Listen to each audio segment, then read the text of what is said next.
Во вечерашниот Филмополис, во првиот дел, влегуваме во зоната на актуелното издание на филмскиот фестивал во Кан.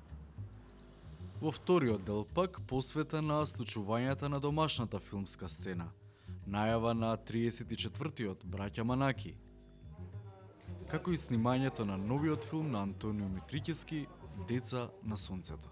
Добро вечер и добре дојдовте во 440-тото издание на филмскиот магазин на ТВ Телма Филмополис. По релативно здодевниот период на филмски план во светот, конечно го дочекавме 66-тото издание на најзначајниот филмски фестивал, оној во Кан, кој стартуваше минатата среда на 15-ти, а ќе финишира в недела на 26 мај. Сите очи во моментов се вперени токму на Азурниот брег, а ние во оваа и во следната емисија ќе се обидеме да ви го прикажеме најинтересното и најзначајното на канската круазета. Но пред да одиме со отворањето на актуелниот фестивал, се подсетуваме на завршницата на минатогодишното издание, на кое заслужено Златната палма ја доби филмот Љубов на Михаел Ханеке, кој подосна беше прогласен и за најдобар европски филм, а пред пар месеци го доби и Оскарот за најдобар филм од неанглиско говорно подрачје. Добре дојдовте во Филмополис 440, на почетокот одиме со Ретро, Кан 2012.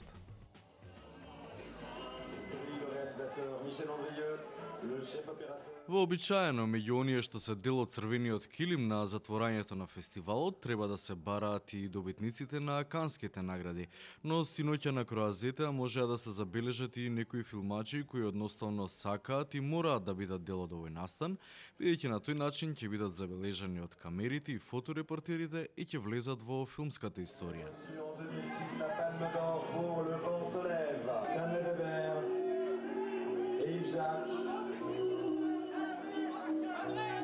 А сега време е за канските лауреати 2012. Мац Микелсен ја доби палмата за најдобар актер за улогата во филмот на Томас Винтерберг во Лов.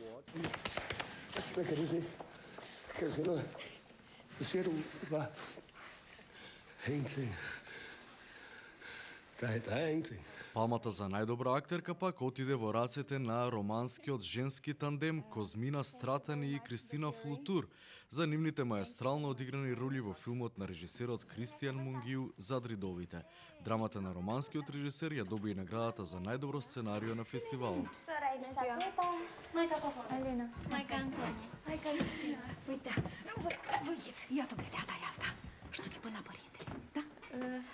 Rămâi tot lea cu fetele?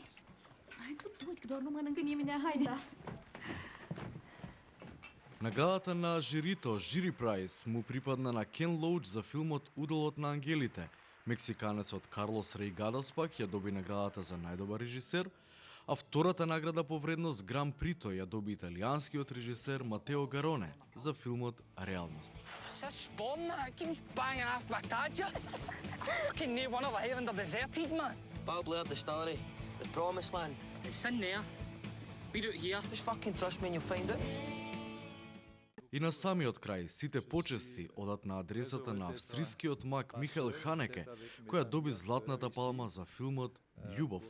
Ханеке во 2009 година за прв пат ја доби главната канска награда за филмот Белата лента и стана седми режисер кој палмата ја добил два пати во својата кариера. Évidemment, mais on doit toujours essayer d'exprimer le sujet du film. Ça, c'est un film sur l'amour, alors on doit parler de l'amour et pas... C'est toujours un peu l'idée des journalistes de donner une étiquette sur le front d'un réalisateur. Lui, c'est le spécialiste pour... Moi, je suis maintenant, depuis longtemps, le spécialiste pour la violence. Alors, évidemment, c'est pas une question de moi, c'est plutôt une question du sujet. Voilà. Tu ne vas quand même pas malmener ton image sur tes vieux jours. Tu m'en garderais bien. Mais c'est quoi mon image? Tu es un monstre parfois.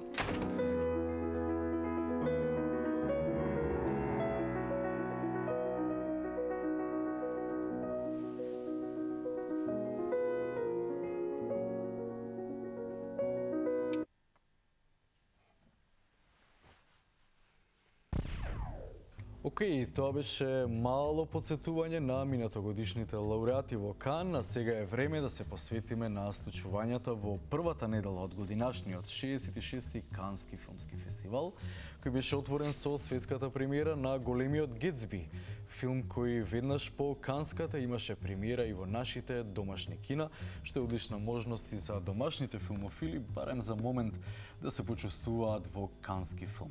Освен филмот на отворање, во следниот блог ви го представуваме и годинашното канско жири, како и останатите генерали околу кои ќе се врти и плете годинашната канска приказна. Одиме, ова е Кан 2013. 66-то издание на Канскиот филмски фестивал, како и секогаш, има намера да го понуди најдоброто од светската филмска продукција за тековната година.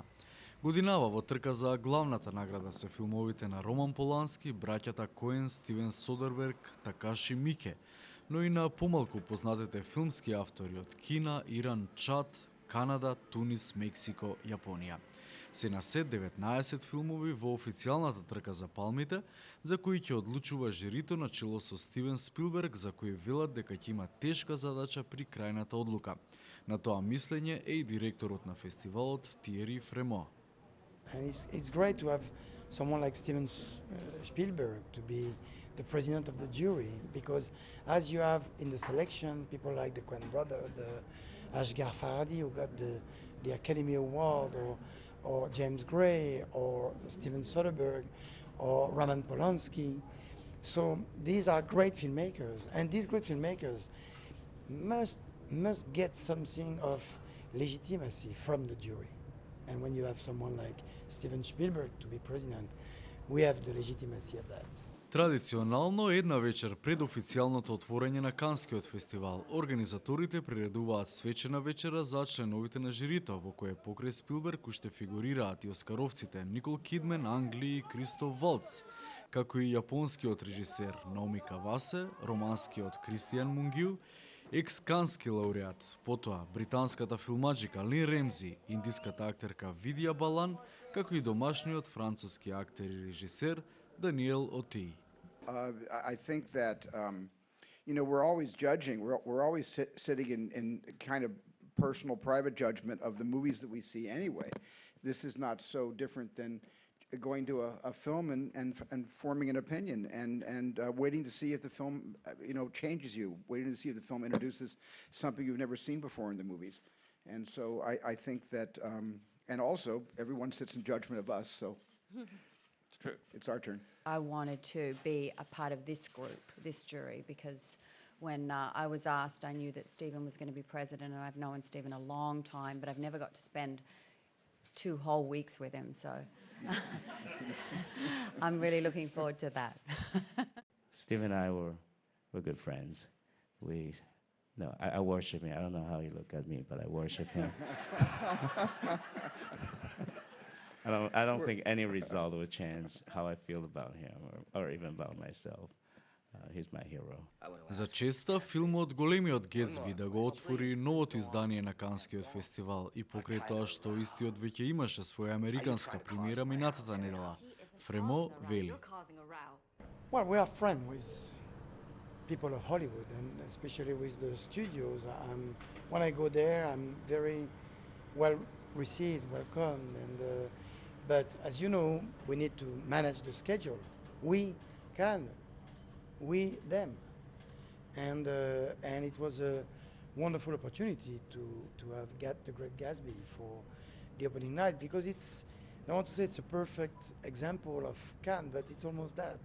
An author, Baz Luhrmann, a great star, Leo DiCaprio, and one of the great novel of the history and legend of literature, and with people like Steven Spielberg and Nicole Kidman for the first time in the red carpet for the opening night.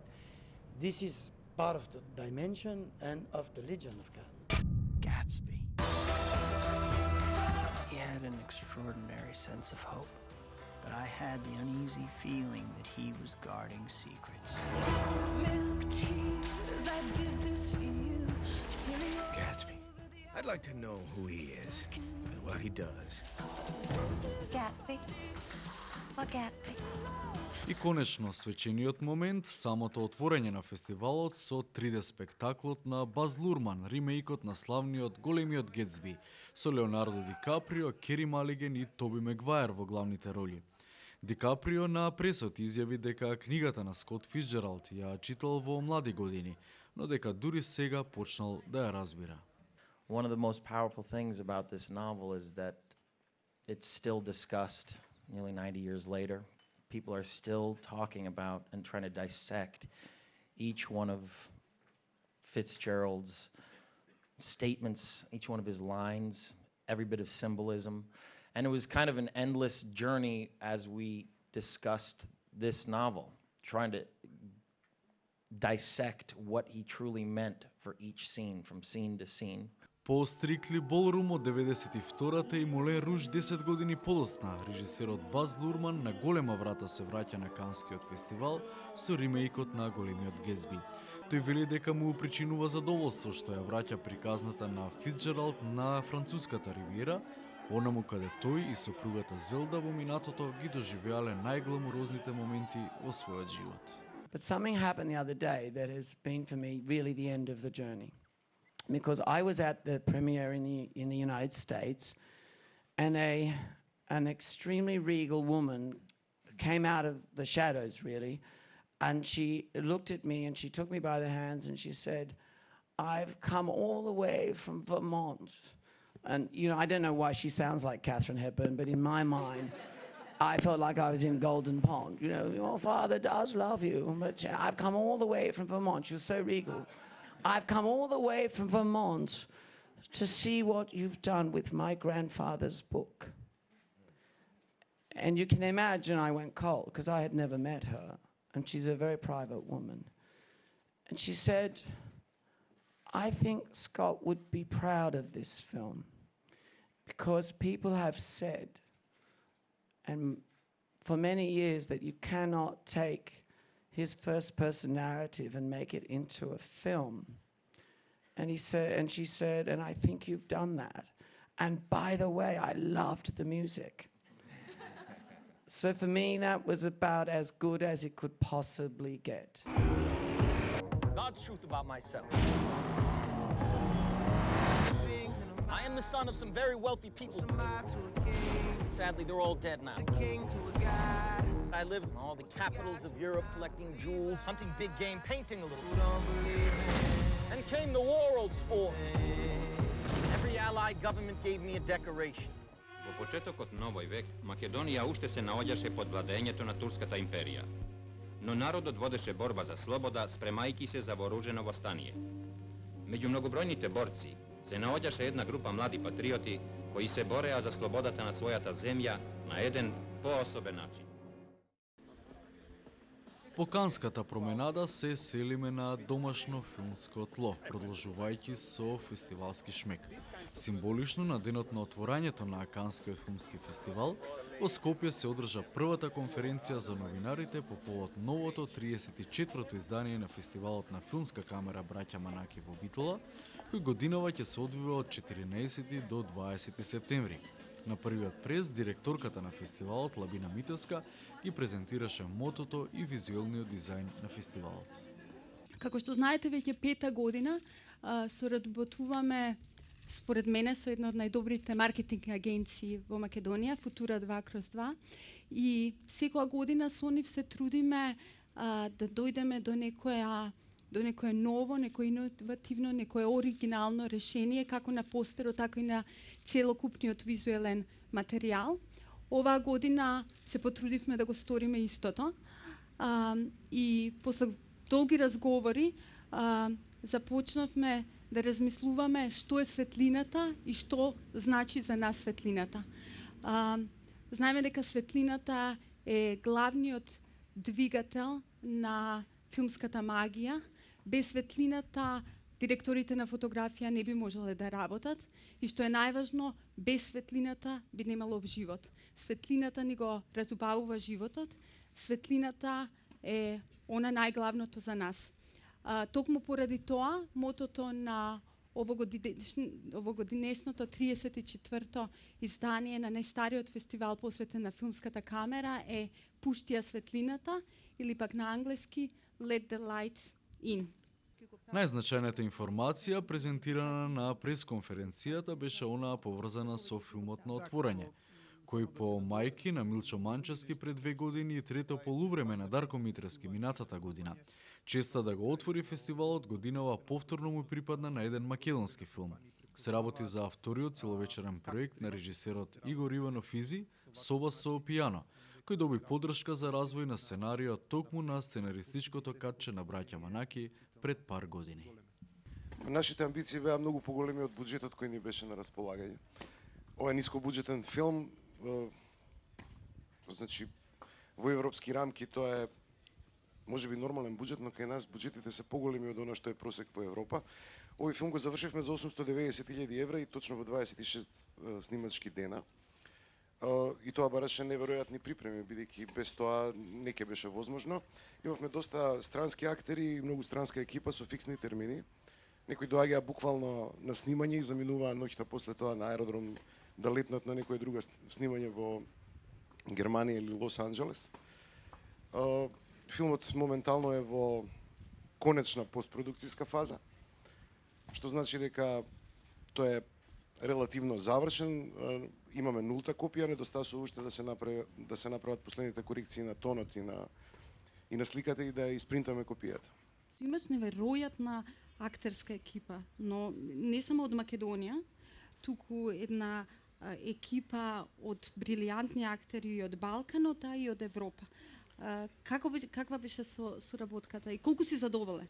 Многу ми намислеа дека е невозможна мисија да ги доведеме овие луѓе. Имавме среќа дека тие се залепија за сценариото на филмот, концептот. Значи текстот и како филмот е замислен, каква конструкција има он од аспект на тоа што го создаде авторскиот тим. Кога им испративме сценарио, сториборд и останатите документи, тие прифатија да работат за минимални, некои од нив дури и за без хонорар, освен трошоците кои им беа покриени. Инаку морам да истакнам дека сум презадоволен пред се од Торстен Вогеш, например, кој игра една исклучителна улога во филмот, и неговата партнерка Ива Крајнц од Словенија. Торстен дојде од Лос Анџелес, потоа од Лондон ги имавме Мајк Сарн и Тони Палмер.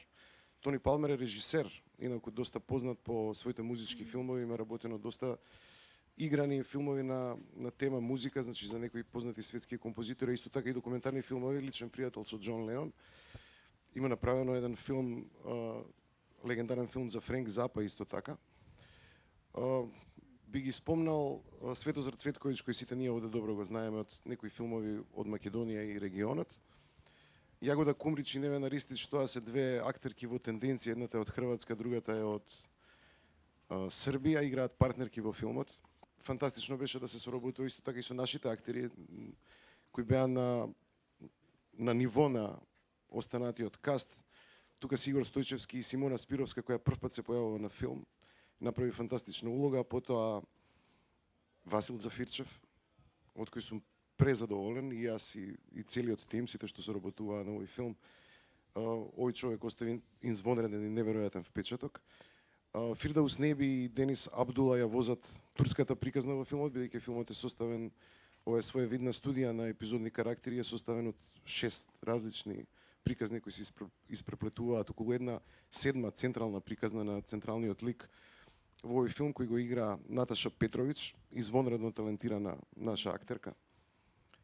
И кого уште не спомнав, нека ми прости оној што не го спомнав. Но имате, филмот се вика Соба со пијано, имате исто така извонреден композитор. Тешко беше да се дојде до него, затоа што тој одбива да работи филмска музика, има доста понуди. Се работи за Джейсон Бек, Чили Гонзалес, кој во последниве години е доста популарен, посебно во Европа, но и во Канада, од каде што потекнува. Инаку живее во Келн. Не беше лесно тоа, на крај одлучив да отпатувам во Париз и лично да се сретнам со него. Значи му отидов дома и останав кај него неколку часа. Се вратив во Скопје и веќе имав дил мемо во джеп. Значи тоа е рецептот за да се направи нискобуџетен филм. Притисок. Звучи дома притисок. Да, притисок, само притисок. Ние ќе се потрудиме на Манаки да донесеме дел од оваа изворедна екипа. Исто така би сакала тука да кажам дека и филмот ќе биде во главната конкуренција, бидејќи така исто така има изворедна камера направена од Томи Салковски, кој е продуцент и директор на фотографија на филмот. И само кажи ни за крај, дали македонската публика дали од сега знаете, дали после Манаки одма ќе почне филмот да се прикажува низ Македонија? Да, веднаш премиерата на 14 на Манаки, веднаш потоа ќе има проекции во Скопје и низ сите градови во Македонија.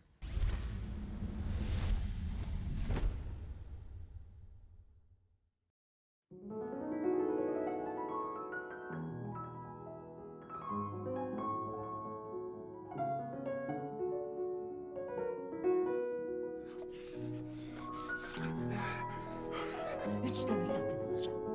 Jeli? A on je otišao u Auschwitz.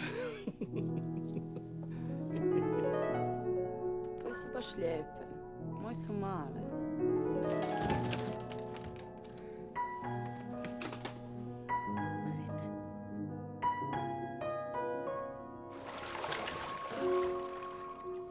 Ja ruski.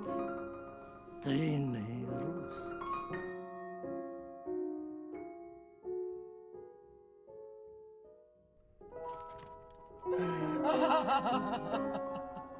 Сакаш още малко торта?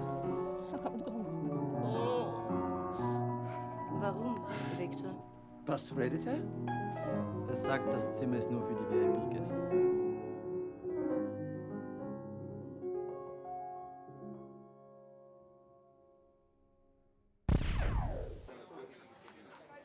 А еден месец пред првата клапа на новиот трет поред целовечерен филм на режисерот Антонио Митричевски, Деца на сонцето, екипата на филмот минатата недела на пресконференција ги објави поединостите околу овој проект.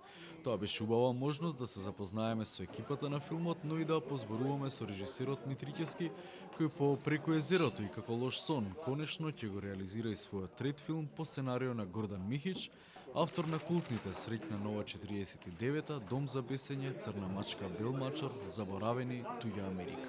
Ја кажувам како автор, како режисер, дека филмот е почнат затоа што во овие моменти, неколку недели пред снимање, не треба се направи грешка. Ниво сценографија, ниво костим, ниво избор на глумци, глумците се веќе избрани. Така да ако се направат сега грешките за време на снимање, тие се пролонгираат, остануваат, ќе бидат уште повидливи. Знаете, влагата во филмот на екранот е уште повидлива, а вистината е уште повидлива. Така да многу внимавам на овој период. Сега правам проби со глумците, сценографијата се завршува, костимите се при крај. Владко Стефановски музиката ја направи, 80% ја направи, значи ќе имаме иманентна музика која се јавува во филмот, од еден джубокс кукла, на сетке стои тој, и така да десетина номери ќе доваѓаат од тој джубокс. Нормално, за време на снимање најмногу обрнувам внимание на глумците. Мислам, тие се светиња и од нив настанува целата драма, конфликт. Од и гледачот го гледа глумецот. Како се вели, мора да ги засакате и да им верувате на глумците за потоа да ви дадат тие повратно многу повеќе. Мислам дека треба да се сакат глумците, сите глумци и сите улоги. Ја како режисер ги сакам негативните улоги, исто така, не дај Боже да си непријател со глумец цел живот, ќе патиш од тоа. Филмот Деца на сонцето е љубовна приказна во која главни ликови се Ангела и Марко. Действието се случува на периферијата на едно мало градче крај Преспанското езеро. Последени се доживувањата на семејството на Ангела, таа е ќерка на Кале и Мира, кои имаат уште 2 сина и 1 ќерка. Кале држи кафеана, во која му помагаат неговата сопруга и децата. Сега многу разговарам повеќе со глумците, отворен сум кон глумците, ги слушам нивните сугестии, ги запишувам, ги премислувам и праќам имејлови пак назад да видам што мислат. Со сите глумци што работев на овој начин, сите се презадоволни. Сите. Ми рекол Антонио, баш тоа го мислев што го предложи. Така да различен пристап имам на овој филм за разлика од претходните филмови. Сега се случува пак на Преспанското езеро. Ме прашуваат дали преку езерото во Охридското езеро специјално ја избра темата за ова друго езеро. Не. Тоа дојде сосема случајно. Воопште не мислев дали ќе биде, требаше вода, дали ќе биде река, дали ќе биде езеро, море, така да не го избрав ова поради таа визуалност на Преспанското езеро, али ме радува што снимаме во екстериери кои во филмската наша индустрија не се многу искористени. Честа да ги наслика на големото платно убавините на Преспанското езеро му припадна на полскиот кинематографер Јарек Шода, кој соработуваше со Омитрикески и на претходниот филм со урбана тематика како Лош сон. Инаку нивното пријателство датира уште од студентските денови. Се знаеме многу давно со Јарек. Сакам да напоменам, имаме одлични сниматели тука, директори на фотографија, кинематографери, нели како се вели сега. Што се случува? Јас студирав во Лоча. Јас студирав режија, Јарек камера. Ние изработевме заедно уште во Лоч, документарен филм, Време го работевме заедно на телевизиска драма, имали таму некој според Вилјам Сорајан, и таа соработка продолжи. Значи, јас преку езерото со друг снимател го работев, Љубовта на Кочето Пенчаров со друг снимател, така да во зависност кој снимател е слободен. Јарек е навистина во ред, затоа што се разбираме. За време на снимање можеме само со знак со рака да знае што ми треба, да му намигнам. Многу полесно оди, многу побрзо оди. Така да многу е полесно да работиш со екипа со која веќе си работел и си задоволен од неа. Затоа што филмот е скапа уметност, многу пари не дозволува еден ден каснење веќе илјадници евра. Мислам, тоа би било штета. Деца на сонцето ќе се снима 36 работни дена во Ресен, Отешево и Претор, во Битола и Скопје, а веројатно зашто се уште се чека потврда и во Црнагора. Филмот е копродукција со Србија и Црнагора, Хоризонт филм и Револушн продукција се македонските продукции, но во очекување е да се потврди и копродукцијското учество на Словенија, Хрватска и Бугарија. Главната роля ја толкува Кире Ѓорески, а во останатите улоги играат Владо Јовановски, Милица Стојанова, Ѓорѓи Олески, Мето Јовановски, Ацо Дуковски, Данчо Черовски, потоа Билјана Таневска, Камка Тоциновски, Мартин Мирчевски, Сашко Коцев. Она што како актер можам да го кажам дека добив едно исклучително добро сценарио каде што малтене и најмалиот лик е голем лик, главен лик. Сценарио многу вешто и многу мудро напишено, а сепак автентично, македонско. Нешто што во оваа фаза која се уште се загревам за снимање, ми прави своевиден немир, затоа што самото сценарио не те остава рамнодушен, затоа што е многу искрено, многу суштинско, со многу конфликти и, како што рече режисерот, внатре зачинето со доза на хумор, но хумор од оној тип како индијанецот кој бил прободен со стрела во грлото, кој навикнал да живее со таа стрела, и кога го прашале како успеваш да живееш со стрела во грлото, рекол, све е нормално, само кога ќе се насмеам помалку чувствувам дека ме боли.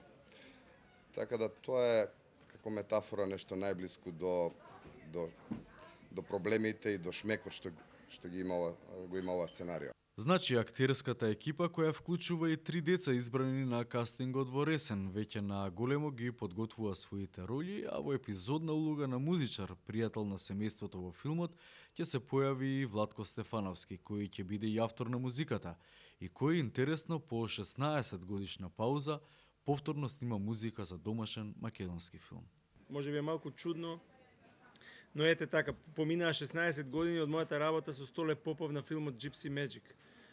Инаку минатата година работев со Горан Паскалевич на филмот Кад сване дан, When Day Breaks. Тоа беше за мене големо искуство и голема големо признание исто така.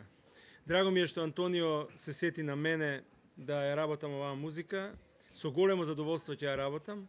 Можем да ви најавам дека после првите разговори, после читањето на првите верзии од сценариото, направив еден сонг кој веќе е снимен и мислам дека дополнително ќе ја мотивира целата екипа, затоа што претпоставувам дека ќе се врти за време на снимањето тамо на сетот, од разни компјутери, звучници, од мобилни телефони и така натаму. И на самиот крај да споменеме дека филмската екипа вети дека ќе внимава и ќе обрне сериозно внимание кон зачувување на природата, бидејќи над се целта на режисерот е да ги покаже убавините на Преспа, кои, според најавите, ќе можеме да ги видиме на големото платно во текот на идната година, кога Деца на сонцето комплетно ќе биде завршен.